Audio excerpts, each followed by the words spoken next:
Bem, meus irmãos, é um prazer estar mais uma vez com vocês aqui na União de Casais online. Desta feita, conforme nós anunciamos no nosso site, nos nossos grupos da igreja, a União de Casais vem apresentar a vocês uma abordagem diferente daquela que nós temos feito até então. Queremos hoje falar sobre cônjuges felizes e abençoados. Isso é tudo que nós, como marido e as mulheres, as respectivas esposas, desejam. Felicidade no casamento e bênçãos. E conforme eu acabei de falar, a abordagem que nós vamos fazer será uma abordagem mais voltada para o caráter espiritual cristão, o caráter do marido, o caráter da esposa, as suas ações, segundo aquilo que Jesus nos ensinou. Por isso, a União de Casais quer apresentar a vocês a receita de uma vida feliz e abençoada, tanto na nossa vida secular, o que vai corroborar para que essa felicidade e que essas bênçãos se estendam ao casamento e se estendam às suas famílias. Nós vamos aplicar as bem-aventuranças. Mas o que são as bem-aventuranças? Estivemos recentemente falando sobre as bem-aventuranças no casamento. Naquela oportunidade, nós fizemos uma analogia, modificamos aquilo que está no texto de Mateus 5, no Sermão do Monte de Jesus Cristo, e aplicamos especificamente para os casais. Agora, nós vamos falar especificamente sobre Mateus 5, quando Jesus ali naquele monte falou para uma multidão e para os seus discípulos. Quando Jesus ministrou ao povo e aos seus discípulos esse chamado Sermão do Monte, o que ele apresentou? Ele apresentou atributos ideais e necessários ao caráter cristão de um homem ou de uma mulher, os quais devem buscar colocar em prática todos os dias, a fim de receberem bênçãos específicas prometidas em cada uma das bem-aventuranças e serem felizes. Ou seja, a receita para a felicidade e para bênçãos no casamento, Jesus, no início do seu ministério, lá no Sermão do Monte, falou para todos aqueles homens, para todas aquelas mulheres que estavam ouvindo, para os seus discípulos. Entre todas essas pessoas, com certeza, haviam maridos, mulheres, pais, mães, inclusive entre seus discípulos, pelo menos com relação a Pedro, ao que se sabe. Vejam bem, Mateus 5, versos 1 e 2, para começarmos. Vendo as multidões que o seguiam, Jesus subiu ao monte e se assentou. Seus discípulos aproximaram-se dele e ele começou a ensiná-los. Nessa série que estamos iniciando hoje, Cônjuges Felizes e Abençoados, com certeza vocês, cristãos da Igreja Batista do Parque São Basílio, discípulos de Jesus Cristo, assim como eu, apesar de todas as nossas imperfeições, estamos agora, vocês assentados e eu aqui, tentando passar uma interpretação que venha ao encontro do coração de cada marido, de cada esposa que agora está me ouvindo. Assim como seus discípulos se aproximaram, aproximem-se agora, para que possamos entender como o Sermão do Monte, na primeira parte onde as bem-aventuranças foram citadas, podem se aplicar ao casamento e a transformar maridos e mulheres em cônjuges felizes e abençoados. Primeiramente, a gente tem que falar sobre esse termo, traduzido na maior parte das versões bíblicas que temos em mãos, inclusive a NVI. Bem-aventurado. O termo utilizado na língua portuguesa para traduzir a palavra grega original, makarios, é feliz. Sabiam disso? Ou seja, bem-aventurado, palavra utilizada para traduzir a palavra grega makarios. Quando se coloca a tradução da palavra grega makarios original, ela nos remete à palavra feliz. Então, podemos interpretar bem-aventurado de duas formas. Primeiro, ela é a receita de Jesus para se alcançar a verdadeira felicidade. As bem-aventuranças são a receita de Jesus para se alcançar a verdadeira felicidade. Feliz. Exercer cada um dos atributos desejáveis ao caráter cristão que foram citados por Jesus nas bem-aventuranças está relacionado com a vontade de Deus para a nossa vida. Jesus está nos ensinando aquilo que Deus quer que pratiquemos em nossa vida.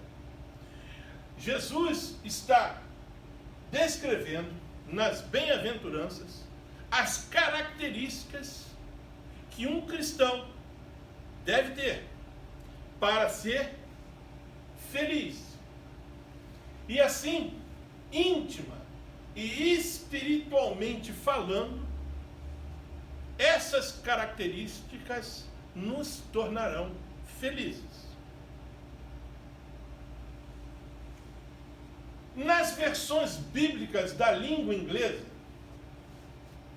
os irmãos que têm aplicativos, não precisa comprar uma Bíblia na língua inglesa. A maioria dos aplicativos hoje no celular tem as versões inglesas, norte-americanas. Esta palavra makarios foi traduzida como blessed, que quer dizer abençoado. Bem, vimos então que a palavra makarios, traduzida na língua portuguesa como bem-aventurado ou feliz, na língua norte-americana, a palavra blessed é abençoado. Ou seja, segunda afirmação, a receita de Jesus para se ter uma vida abençoada é ser bem-aventurado. De que maneira? Buscando exercer cada atributo do caráter cristão citado por Jesus. E assim, na medida que a gente busca o aperfeiçoamento do nosso caráter cristão, conforme o que está colocado nas bem-aventuranças, nós estaremos em busca da aprovação de Deus sobre a nossa vida. E quando a gente faz isso, por causa disso, somos abençoados. Portanto, nesta pequena introdução, homens e mulheres cristãos bem-aventurados que sejam casados desfrutarão das bênçãos divinas específicas prometidas por Jesus e que lhes trarão felicidade. Ficou claro? Uma abordagem diferente, porque você, homem, se é bem-aventurado por colocar em prática ações do caráter cristão que Deus deseja em você, você será feliz e abençoado. Você também, da mesma forma, mulher. E você, homem e mulher, se forem casados, trarão para o seu casamento a felicidade e as bênçãos prometidas especificamente em cada bem-aventurança, as quais iremos abordar nesta série de palestras. Por isso, antes de Jesus Cristo ter ido ao Sermão do Monte, já que, como vimos anteriormente, ele colocou as características cristãs que o Pai, Deus, deseja para nós, o Salmo 128, 1 a 3, escrito bem antes, nos diz o seguinte, olha lá, em verde: bem-aventurado, abençoado, feliz, aquele homem, aquela mulher, aquele marido, aquela esposa que tem o Senhor e anda nos seus caminhos. Esses caminhos foram apresentados por Jesus no Sermão do Monte. Além das bem-aventuranças, lendo todo o Sermão do Monte, nós vamos ver quais são os caminhos que Deus quer que andemos. E aí, andando nos caminhos do Senhor e temendo a Ele, você comerá do fruto do seu trabalho. E veja, será feliz. E tudo irá bem com você. Queridos, a palavra de Deus não se contradiz. Muitas das vezes achamos que aquilo que está acontecendo conosco não poderia estar acontecendo. Interpretamos que muitas das coisas que estão acontecendo conosco são coisas ruins.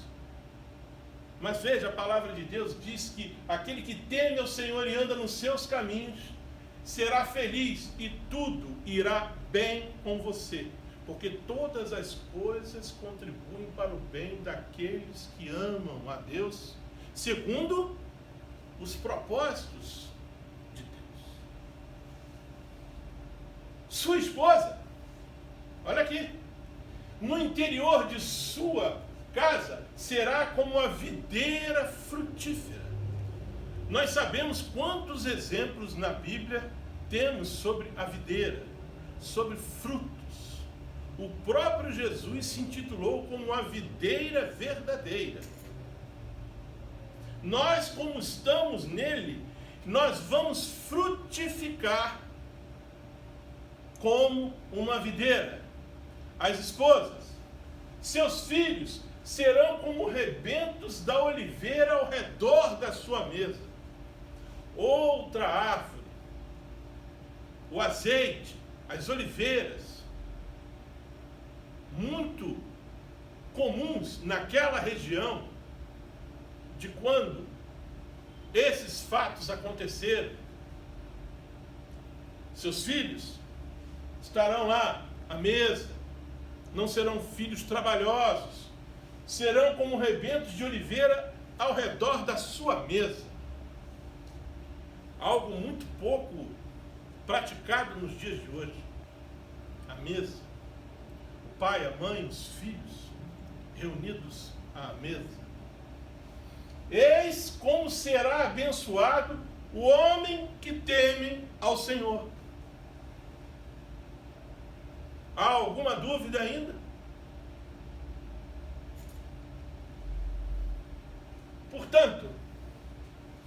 Se você, marido, você, esposa, querem ter um casamento feliz e abençoado, tome hoje as seguintes atitudes. Reflita, leia, estude. A partir de agora, em cada perfil ideal cristão associado por Jesus às bem-aventuranças que os tornarão felizes e abençoados, nós vamos passar um por um. Reflita neles. Reflita porque eles estão associados às bem-aventuranças que os tornarão felizes e abençoados. Segundo, busquem preencher e corrigir cada lacuna de suas vidas cristãs, as quais têm impedido vocês de serem felizes e abençoados. A receita, ela dá certo quando ela é seguida e colocada em prática à risca. Quantas donas de casas que estão me ouvindo, que já tentaram fazer alguma receita e que pularam alguma etapa, acharam que uma determinada parte não era importante, que determinado ingrediente não era necessário, e ao final, a surpresa de que aquele prato, ao invés de sair como mostrado na receita, ficou diferente. Por isso, é importante que durante essa série você vá identificando as lacunas que eu tenho feito isso durante o preparo desse estudo, e lembrando que nós somos imperfeitos. Jesus colocou uma receita da felicidade, das bênçãos, que precisam ser buscadas dia a dia, por mim, por você. Sabemos que continuaremos imperfeitos porque só nos transformaremos quando o perfeito voltar. E seremos glorificados com ele. Mas até lá é importante que você continue lendo, observando cada detalhe que Jesus falou que é necessário à vida cristã, para que a recompensa ao final de cada bem-aventurança possa ser usufruída por você. Às vezes nós vemos algumas pessoas: eu vim buscar a minha bênção, eu quero a minha bênção. Queridos, queremos bênçãos, mas não queremos fazer o necessário para recebê-las. Busquem incessantemente serem cristãos perfeitos. Mas nós somos imperfeitos, nós não vamos conseguir por conta do pecado.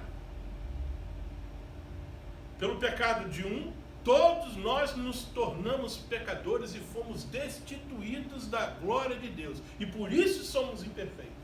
Mas, quando nos transformamos, quando recebemos a Cristo Jesus no nosso coração, como Senhor e Salvador das nossas vidas, o fruto que se espera dessa transformação é uma busca incansável pela perfeição. Às vezes, algumas pessoas, até em charges, em histórias, em piadas, onde apresenta o casamento como um problema. Já tenho dito o seguinte: quem criou o casamento foi Deus. Lá no Gênesis, cada vez que Deus criava alguma coisa, ele dizia: e viu Deus que era bom. Quando dizemos que o casamento é um problema, estamos blasfemando contra a palavra de Deus. Estamos criticando. Lembra o que é criticar? Falar mal, depreciar. aquilo que Deus criou. Entenda, o casamento, ele é perfeito, porque ele é um projeto de Deus. Porém, quando pessoas com problemas se casam e levam seus problemas para o casamento, aí sim, o casamento vai se tornar um problema. Não por conta da sua essência, mas por conta dos coadjuvantes que resolveram se casar e não abandonarem os seus problemas. Por isso, sejam perfeitos, como perfeito é o Pai Celestial de vocês. Notem, depois de tudo falado no Sermão do Monte, Jesus encerra com estas palavras no versículo 48. Nós vamos abordar os primeiros versículos, as bem-aventuranças. Aproveitem nessas semanas para lerem cuidadosamente o que Jesus falou naquele sermão no monte. Cada versículo, analise como eu tenho agido em relação a este padrão estabelecido por Jesus. Estou de acordo ou estou em desacordo? Por isso é necessário corrigir cada lacuna das nossas vidas cristãs. É necessário que nós não façamos o que o mundo faz. Paulo nos disse para não nos amoldarmos ao mundo, mas nos transformarmos pela renovação da nossa mente. E a única transformação necessária para a nossa mente é justamente a mente de Cristo. Vamos então começar pela primeira bem-aventurança. Felizes os pobres de espírito, porque deles é o reino dos céus. Notem, felizes, bem-aventurados, abençoados, aqueles que são pobres de espírito. Por quê?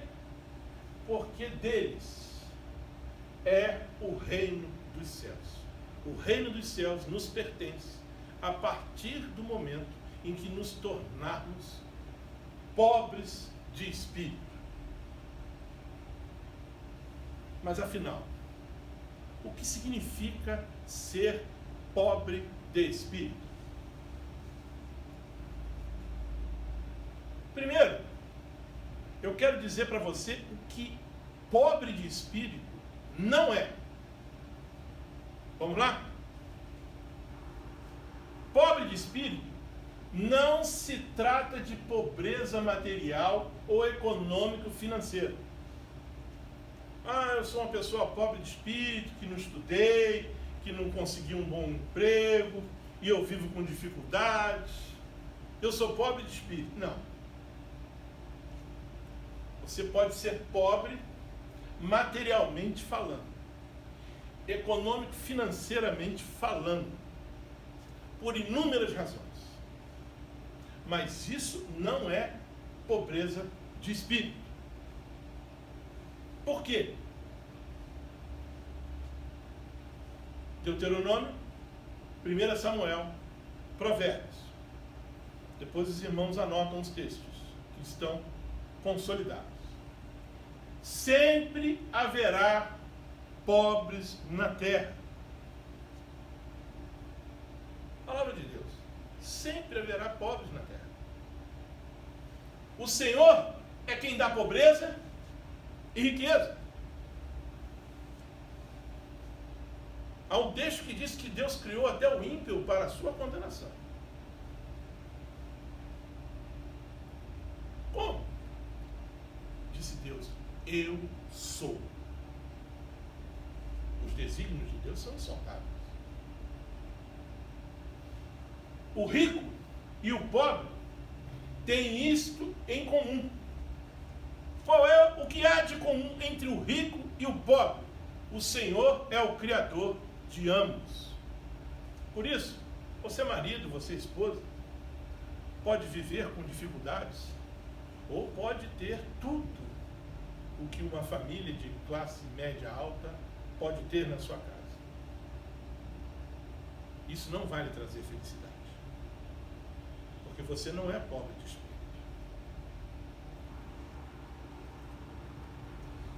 Pobre de espírito não se trata de quem tem uma vida espiritual medíocre. Muitas pessoas interpretam desta maneira. Aliás, medíocre, ela costuma ser assim uma palavra que algumas pessoas não gostam, acham muito forte. Mas medíocre nada mais é que mediano, está na média. Medíocre. A minha vida espiritual é mediana. Ora eu estou em intimidade com Deus, ora eu estou afastado de Deus, ora eu estou fazendo coisas que não poderia estar fazendo, nem em pensar, nem em pensamento, por conta da minha declaração, da minha profissão de fé em Jesus Cristo. Não, pobre de espírito não é isso. A igreja de Laodiceia, que é o padrão de muitas igrejas nos dias de hoje, quando eu falo igrejas nos dias de hoje, falo das pessoas que compõem o corpo de Cristo. A igreja é de Cristo. Nós fazemos parte desse corpo. Se nós temos uma vida espiritual medíocre, não significa que nós sejamos pobres de espírito. Pelo contrário, daqui a pouco você vai ver que justamente porque não somos pobres de espírito, temos tido uma vida espiritual medíocre. Disse na Revelação, Apocalipse: conheço as suas obras. Você tem fama de estar vivo, mas está morto. Conheço as suas obras, sei que você não é frio nem quente. Melhor seria se fosse frio ou quente. Assim, porque você é morno, não é frio nem quente, estou a ponto de vomitá-lo da minha boca. Revelação de Jesus a João, a igreja de Laodiceia. Isso não é pobreza de espírito. Vida espiritual medíocre não é pobreza de espírito. Queridos, ser pobre de espírito é a base para as outras virtudes, para as outras bem-aventuranças. Não foi à toa que Jesus citou como ser pobre de espírito esta virtude. Ela é o alicerce para que as outras se edifiquem. Primeiro, precisamos nos esvaziar para depois sermos cheios do Espírito. Ser pobre de espírito é me esvaziar da minha presunção, do meu orgulho, da minha maneira, da minha falsa sabedoria, da minha maneira equivocada de entender e de querer dar interpretações convenientes à palavra de Deus.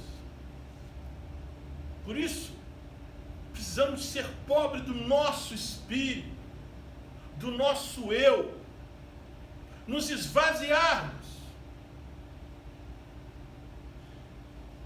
A física nos ensina: dois corpos não podem ocupar o mesmo lugar simultaneamente.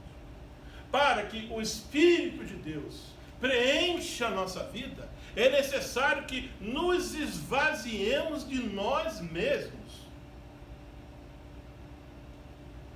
Assim, o próprio Jesus, o Filho de Deus, o fez.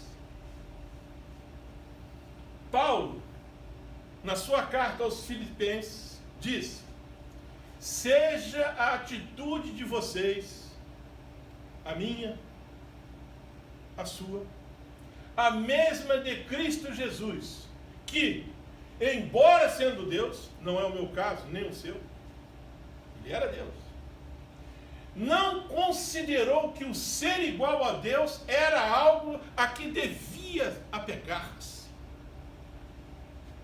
A gente se apega a tanta coisa. Nos nossos títulos, nas nossas conquistas. Eu sou o doutor fulano de tal. Eu sou PhD. Eu sou o doutorando.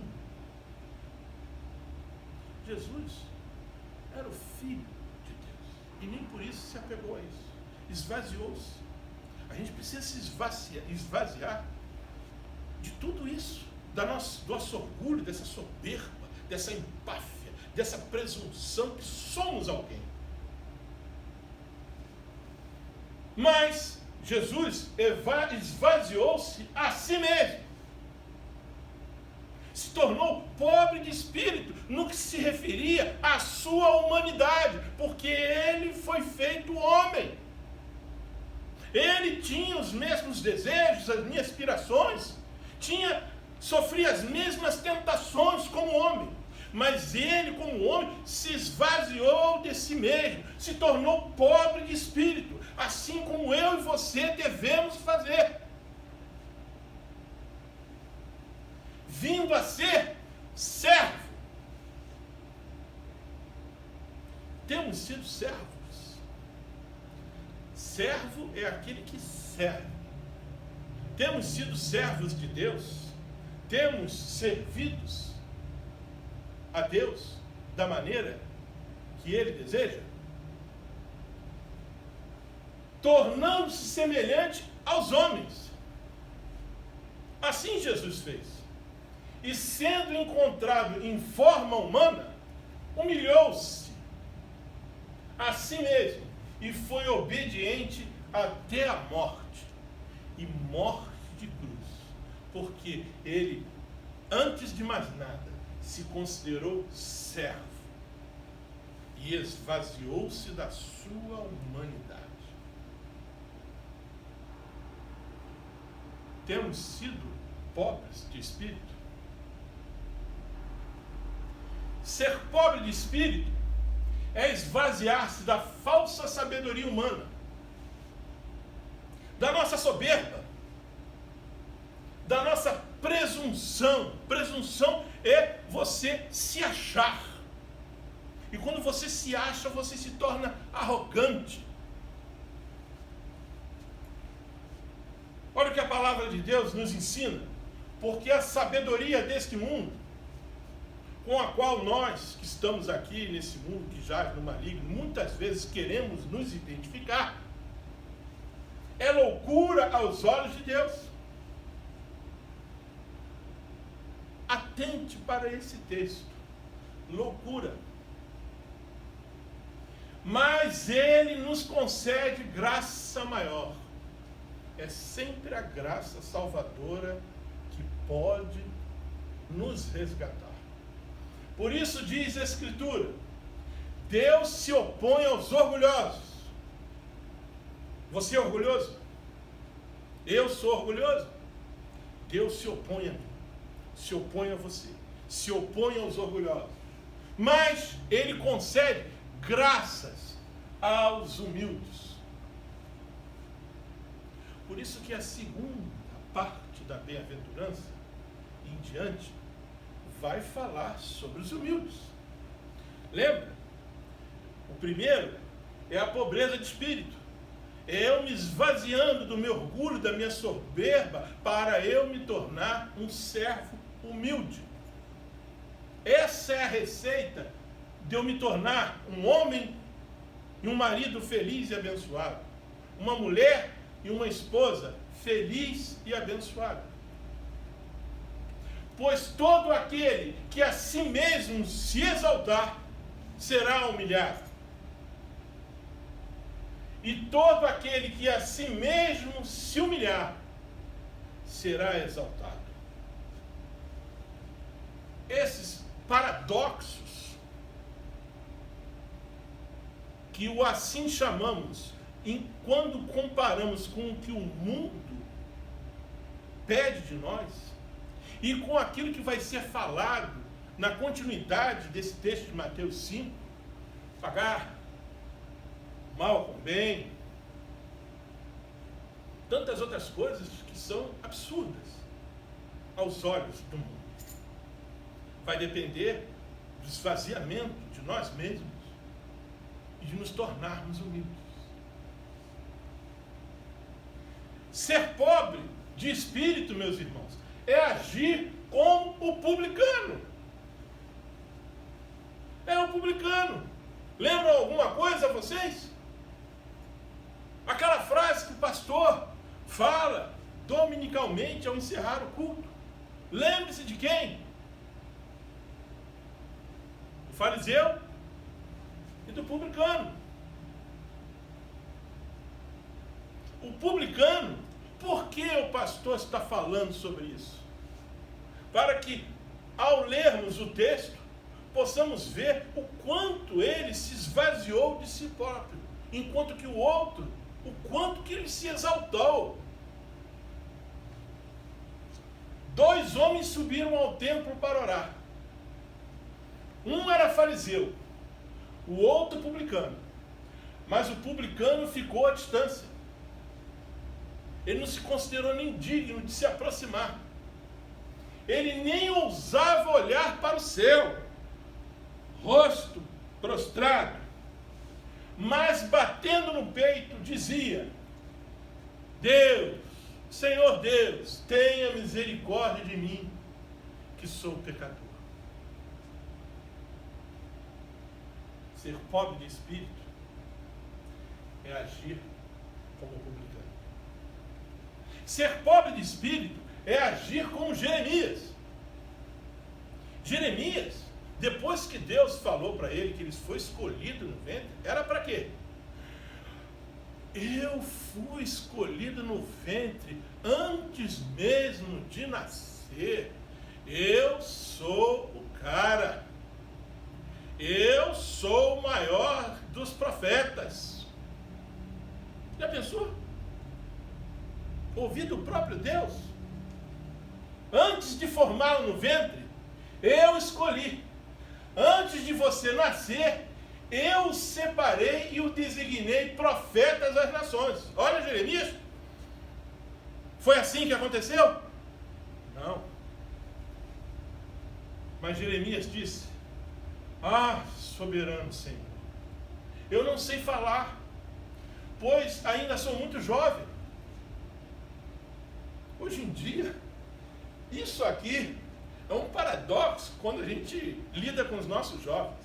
Cada vez os nossos jovens se acham mais. Se você chega para o jovem e diz que você foi escolhido há muito tempo para ser alguma coisa, rapaz, você vai transformar ele num monstro. Sozinho eles se transformam. Na arrogância, na soberba, na presunção, no eu sei, eu não preciso de conselhos, eu faço sozinho. Na sua juventude, Jeremias já disse: eu não sei falar, pois sou muito jovem. Ao que Deus lhe respondeu: não diga que é muito jovem. A todos a quem eu o enviar, irá e dirá tudo o que eu lhe ordenar. Para isso é preciso nos esvaziarmos, para que possamos, aonde quer que Deus nos envie, possamos falar aquilo que Deus quer que falemos. Ser pobre de espírito é agir como Moisés. Outro exemplo, considerado o maior dos profetas. Moisés, quando recebeu as ordens de Deus, lá no alto, naquele monte: quem sou eu para apresentar-me ao faraó e tirar os israelitas do Egito? Note, isso não é autocomiseração. Isso não é falsa humildade. Isso é reconhecimento da sua insignificância. Ó Senhor, nunca tive facilidade para falar, nem no passado, quando ele estava lá, junto ao faraó, nem agora que falaste a teu servo. Eu não consigo falar bem. Disse-lhe o Senhor: agora, pois, vá, e eu estarei com você. ensinando-lhe o que dizer. Queridos, para que nós possamos aprender aquilo que Deus está nos ensinando sobre o que falar, é preciso que nos esvaziemos de nós mesmos, que sejamos pobres de espírito. Ser pobre de espírito é agir como Pedro. Reconhecer a sua insignificância, a sua humanidade, a sua falibilidade. Porque ele era considerado um dos melhores pescadores da região. E ele passou a noite toda jogando a rede e não pegou nada. Quando voltou, Jesus mandou ele para onde? Para o mesmo lugar. Imagina, um especialista em pesca. Agora receber de Jesus, a quem ele considerava um profeta, o Filho de Deus, mas vai ensinar Pedro a pescar? Vai lá, joga. Quando jogou, o que aconteceu? As redes quase que arrebentaram de tantos peixes. E aí, diante disso, Pedro viu que ele não era nada. Quando Simão Pedro viu isso, prostrou-se aos pés de Jesus e disse: afasta-te de mim, Senhor, porque sou um homem pecador. Um reconhecimento sincero da sua impureza, que ele não poderia estar na presença de alguém com um poder sobrenatural, pois ele e todos os seus companheiros estavam perplexos com a pesca que haviam feito. Quando a gente se esvazia, a gente consegue fazer pescas maravilhosas e ficaremos perplexos por vermos que estamos sendo usados por Deus. Mas isso só acontece quando nos tornamos pobres de espírito. E a partir daí, somos felizes e abençoados. Ser pobre de espírito é a nossa maior riqueza.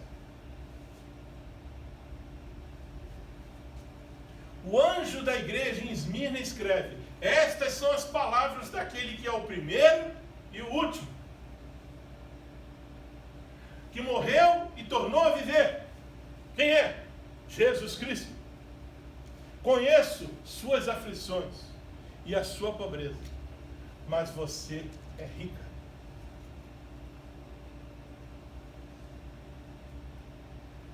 Ser pobre de espírito é admitir que nós não controlamos a nossa vida. Eu li em algum livro ou artigo como nós somos insensatos ao levantarmos, sairmos de casa para o trabalho, para a escola, para os nossos afazeres, sem antes consultarmos a Deus e pedirmos a Ele a sua proteção. É como se nós estivéssemos confiando em nós mesmos. Ser pobre de espírito é admitir que não controlamos a nossa vida. Por quê? Diz a palavra de Deus, o próprio Jesus: quem de vocês, por mais que se preocupe, pode acrescentar uma hora que seja a sua vida?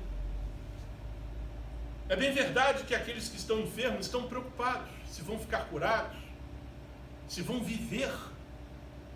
Mas Jesus está nos dizendo: não adianta. Esta preocupação, ela não vai acrescentar ou diminuir o que quer que seja no seu tempo de vida.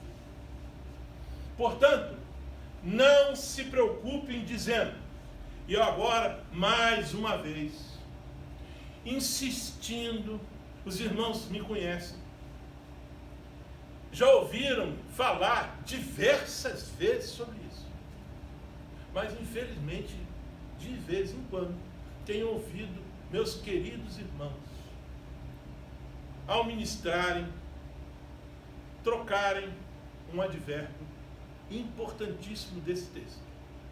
Vamos lá. Portanto, não se preocupem dizendo que vamos comer. Anotaram o que está escrito ali, sublinhado? Comer.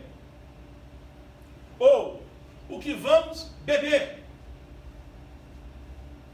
Anotaram? Beber. Ou o que vamos vestir. Sublinhado. Agora vem a continuidade do texto. Busquem, pois, em primeiro lugar, o reino de Deus e a sua justiça.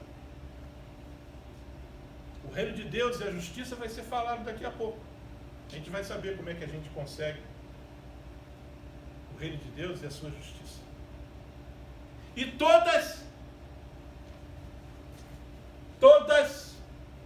essas coisas, falei advérbio, pronome, essas lhes serão acrescentadas. Os irmãos estão vendo? Está sublinhado. Essas. O que são essas coisas, meus irmãos? Comer, beber, vestir. Cuidado ao citar o texto de cor. Muitos de nós estamos substituindo esse pronome por demais, por um advérbio. Essa estratégia foi adotada já há alguns anos pelas seitas que defendem a teoria da prosperidade. Então, para quem não conhece a Bíblia, para quem não leu o texto integralmente, o contexto a que ele se refere, eles dizem: busquem primeiro o reino de Deus e a sua justiça, e as demais coisas serão acrescentadas. Eu desafio mais uma vez a quem quer que seja que me mostre uma Bíblia traduzida, uma versão fidedigna que coloque este advérbio, demais. Esta segunda intenção daqueles que defendem a teoria da propriedade é que as demais coisas que você quer, os desejos do teu coração, um carro zero, uma casa de 2 andares com piscina, uma casa de veraneio, viagens internacionais, as demais coisas vos serão acrescentadas. Não é isso que está escrito aqui, meus irmãos. Essas coisas significam comer, beber e vestir. Pois o amanhã trará as suas próprias preocupações. Basta cada dia o seu próprio mal. Portanto, ser pobre de espírito é admitir que não controlamos as nossas vidas e que precisamos buscar, primeiramente, o reino de Deus e a sua justiça, nos esvaziando, nos tornando pobres de espírito, para que possamos receber de Deus o essencial: a comida, a bebida e a roupa. Queridos, ser pobre de espírito é desejar ser diferente do que somos. É aquela busca que eu falei. Nós somos imperfeitos. Estamos sempre pecando. Paulo fala sobre isso. A noite está quase acabando, o dia logo vem. Portanto, deixemos de lado as obras das trevas e revistamo-nos da armadura da luz. Comportemo-nos com decência, como quem age à luz do dia, não em orgias, em bebedeiras, não em imoralidade sexual, em depravação, não em desavença e inveja. Ao contrário, revistam-se do Senhor Jesus Cristo e não fiquem premeditando como satisfazer os desejos da carne. Quanto mais nos esvaziamos de nós mesmos, menos os desejos da carne se tornam importantes para nós. Marido, esposa, orgias, bebedeiras, imoralidade sexual, pornografia, adultério, depravação, desavença, briga, inveja, ciúme. Revistam-se do Senhor Jesus Cristo. Para se revestir do Senhor Jesus Cristo, a armadura da luz, é preciso que nos esvaziemos de nós mesmos. Ser pobre de espírito é reconhecer o nosso vazio espiritual, nossa miséria moral, nossos pecados e a necessidade da salvação de nossa alma através do sacrifício de Jesus Cristo. E esta afirmação é fiel e digna de toda aceitação. Carta a Timóteo. Cristo Jesus veio ao mundo para salvar os pecadores, eu, você, dos quais eu sou o pior, disse Paulo. Queridos, sabemos quem foi o apóstolo Paulo. Ele se considerava o pior. Se levarmos a essa ótica, o que nos consideraremos? Mas por isso mesmo alcancei misericórdia, para que em mim, o pior dos pecadores, Paulo dizia ele, Cristo Jesus demonstrasse toda a grandeza da sua paciência, para que Cristo possa demonstrar a grandeza da sua paciência em nossas vidas. Piores do que Paulo, é necessário que nos tornemos pobres de espírito. Ser pobre de espírito é ter a humildade de reconhecer a total dependência da graça e da misericórdia de Deus em sua vida. Você reconhece isso? Marido, esposa, homem, mulher, quem quer que esteja ouvindo, é preciso reconhecer, ter a humildade de reconhecer que nós dependemos da graça e da misericórdia de Deus. Sem isto, não temos a salvação. Todavia, Deus, que é rico em misericórdia, pelo grande amor com que nos amou, deu-nos vida juntamente com Cristo. Privilégio. Recebemos vida juntamente com Cristo, quando ainda estávamos mortos em transgressões. Pois vocês são salvos pela graça, por meio da fé. E isso não vem de vocês, é dom de Deus. Diz o salmista: eu sou pobre e necessitado, mas o Senhor cuida de mim. Tu és o meu amparo e o meu libertador. Não te detenhas, ó Deus meu. Nesse momento em que Davi passava por perseguições, por guerras, por traições, ele colocou com humildade, toda a sua vida, se reconhecendo pobre e necessitado, pobre de espírito. Me faz lembrar daquele corinho: eu sou pobre, necessitado, mas o Senhor cuida de mim. Tu és o meu amparo e o meu libertador. Não te detenhas, ó Deus meu.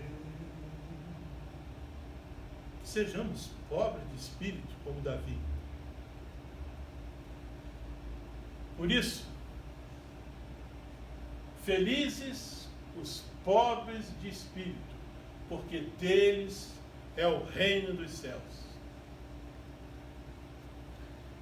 Quando o Filho do Homem vier em sua glória, com todos os anjos, assentar-se-á em seu trono na glória celestial, e colocará as ovelhas à sua direita e os bodes à sua esquerda.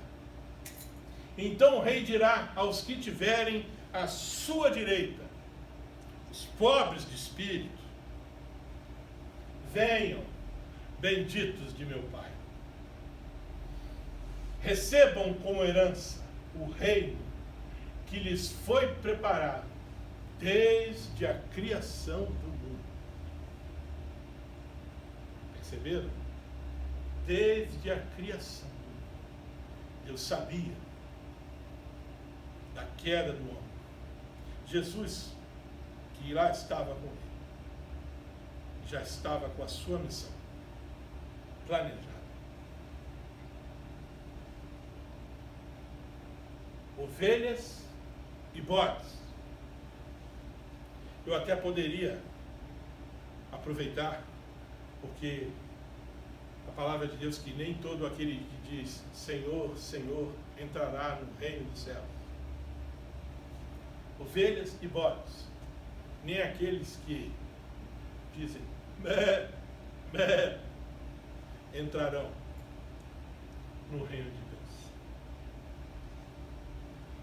Segunda bem-aventurança: felizes os que choram, pois serão consolados.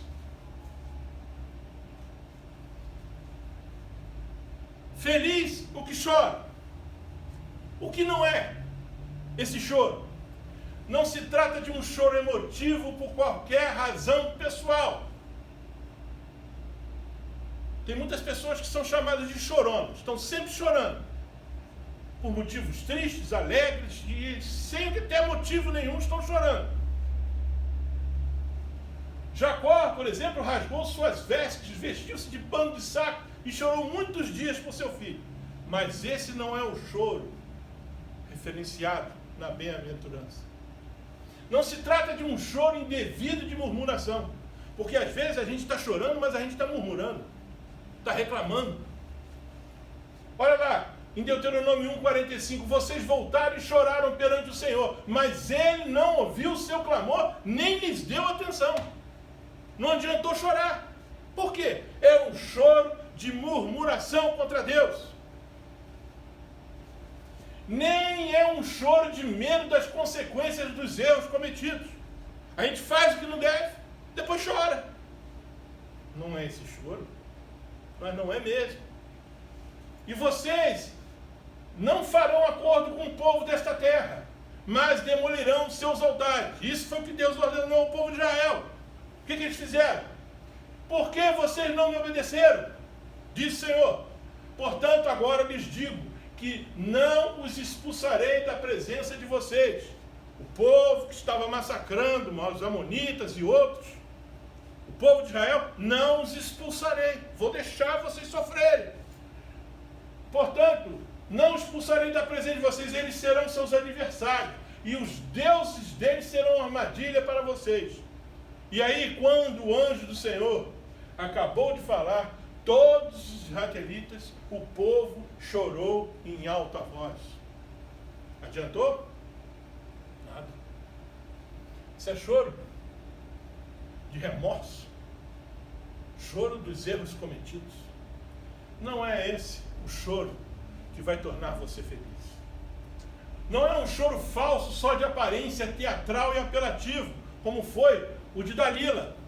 E então a mulher de Sansão implorou-lhe aos prantos, chorando: você me odeia, você não me ama, você me deu ao meu povo um enigma, mas não me contou a resposta, nem a meu pai, nem a minha mãe. Expliquei o enigma. Respondeu ele: por que deveria explicá-lo a você? Esse choro é um choro de tristeza. É um choro que produz arrependimento. É um choro bem diferente. É um contrassenso. Feliz os que choram. Na língua portuguesa podemos falar como uma antítese, como um paradoxo, um antagonismo.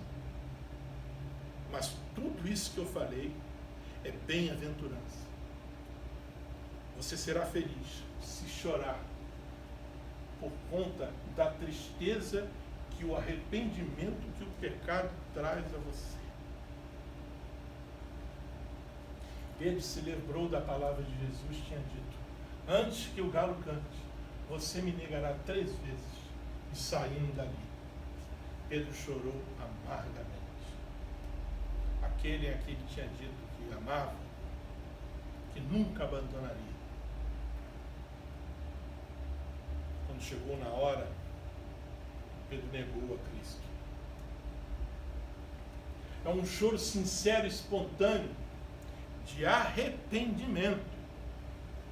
Ao saber que Jesus estava comendo na casa do fariseu, certa mulher daquela cidade, olha, uma pecadora, trouxe um frasco de alabastro com perfume e se colocou atrás de Jesus, a seus pés.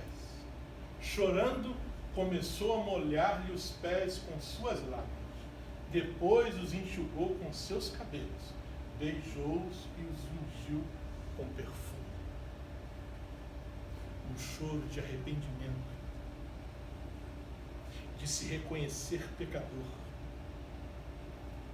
de saber que a sua impureza contrasta com a pureza de Jesus. Um choro seguido de confissão dos pecados cometidos. A gente peca, fica triste, porque está negligenciando o sacrifício de Cristo. E a gente chora de tristeza, se arrepende e confessa esses pecados. Quando Esdras estava orando e confessando, chorando, prostrado diante do templo de Deus, uma grande multidão de israelitas, homens, mulheres e crianças, reuniram-se em volta dele. Eles também choravam amargamente pelos pecados cometidos.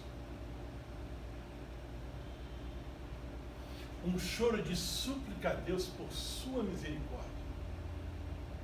Isso é o que devemos chorar intimamente.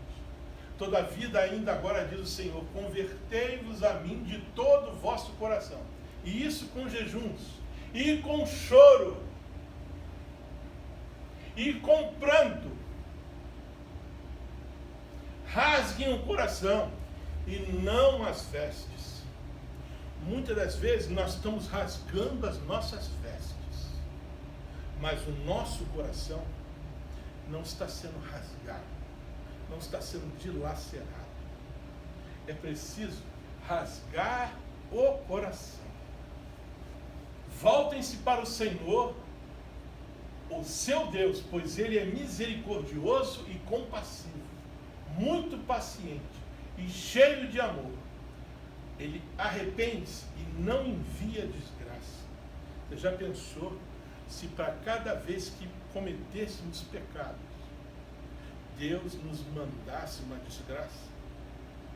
Pensa bem. É o que o profeta Joel está falando.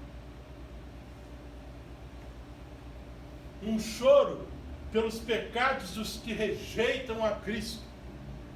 Quantas pessoas que nós conhecemos e que nunca falamos do amor de Cristo? No trabalho, na escola, na faculdade, nos vizinhos. Nós não queremos incomodar, nós não queremos ser inconvenientes, falar de religião.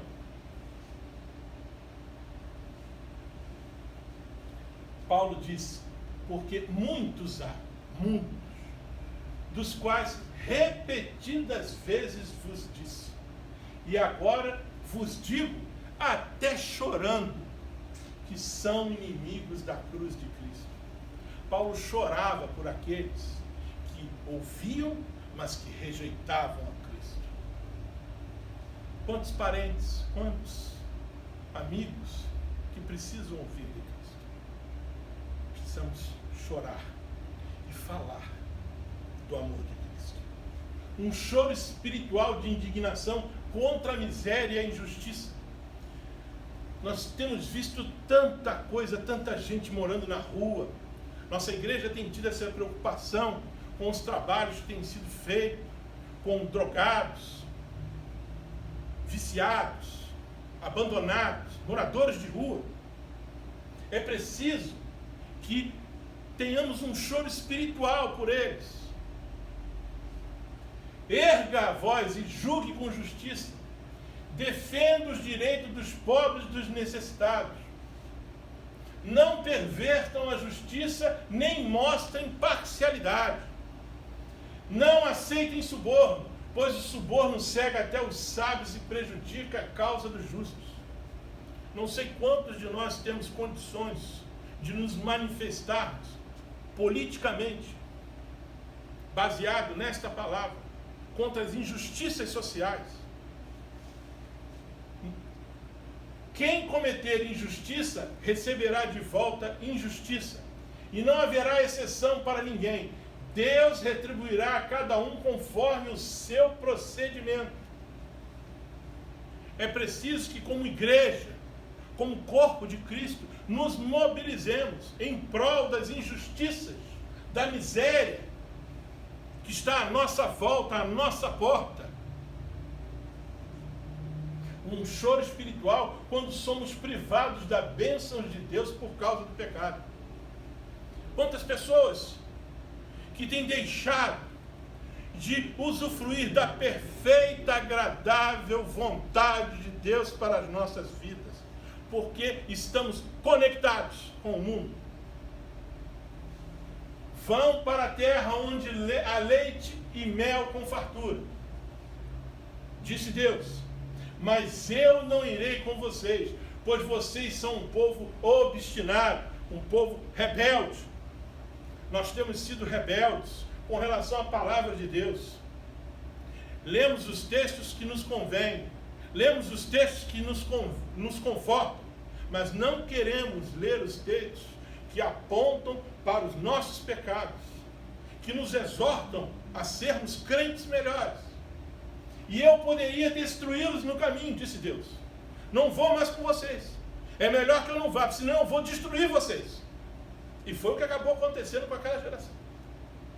Quando o povo ouviu essas palavras terríveis, começou a chorar, e ninguém usou enfeite algum. O choro, porque estavam sendo privados da bênção de Deus por causa do pecado. É preciso que reconheçamos quantas bênçãos temos perdido, e precisamos chorar pelos nossos pecados. Um choro espiritual pelos pecados e blasfêmias de uma nação.